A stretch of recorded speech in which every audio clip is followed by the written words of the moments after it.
અમરેલીના ચાંદગઢ ગામમાં સિંહણ ઘૂસી જતા સ્થાનિકોમાં ભયનો માહોલ જોવા મળ્યો હતો। સિંહણ લગભગ 1.5 કલાક સુધી ગામની શેરીઓમાં આટાફેરા કરી રહી હતી, જેના પગલે લોકોમાં ફફડાટ ફેલાયો હતો। સિંહણની સતત અવરજવરથી સ્થાનિકોમાં વન વિભાગ સામે પણ રોષ જોવા મળ્યો।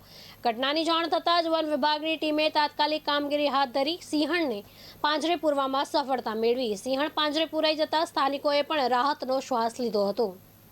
શું નામ છે, કયું ગામ છે ને આજે સિંહણ અત્યારે ગામમાં કરી હતી? શું મારું નામ નાનાભાઈ રામભાઈ કુમાર, ગામ મારું ચાંદગઢ।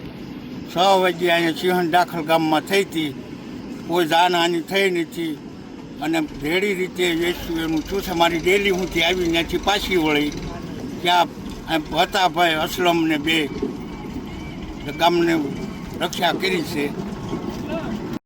અત્યારે સિંહણને લઈ ગયા છું, આજે લઈ જાય ને ભરીને ફોન કર્યા પછી બે કલાકે ગામ છે, કયું ગામ છે ને શું બનાવ બન્યો? મારું નામ ભૂપતભાઈ રામભાઈ વરુ, ગામ ચાંદગઢ।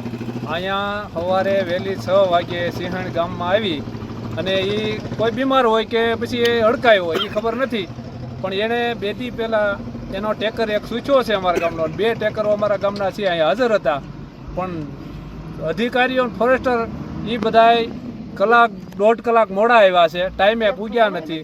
અને પછી એ એમ કે ગામને આઘા વયા હતા, નામ વયા હતા, ગામમાં ઘરી ખસોડા કોકને ખાઈ ગયો તો ક્યાં હતા? મંદિર સુધી તો ગઈ, રામજી મંદિર લગી તો આવ્યા હતા તો ટાઈમ અટાણે કેવી દઉં ગામમાં એ એમ કે છે કે અમારી જવાબદારી હોય તમે વયા જાઓ। 1.5 કલાક પહેલા કોઈ હતું નહીં તો એ ક્યાં ગયા હતા?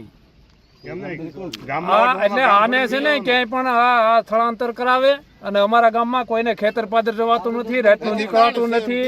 અને હજી આની ભેગા 3 હતા ને એને તો આને સૂચ્યા છે, હજી હડકાયા થાય એની જવાબદારી શું? ગામમાં કેટલીક જગ્યા આટા માર્યા હતા? ગામમાં ઘણી અંદર ઠેઠ રામજી મંદિર સુધી વહી જાય।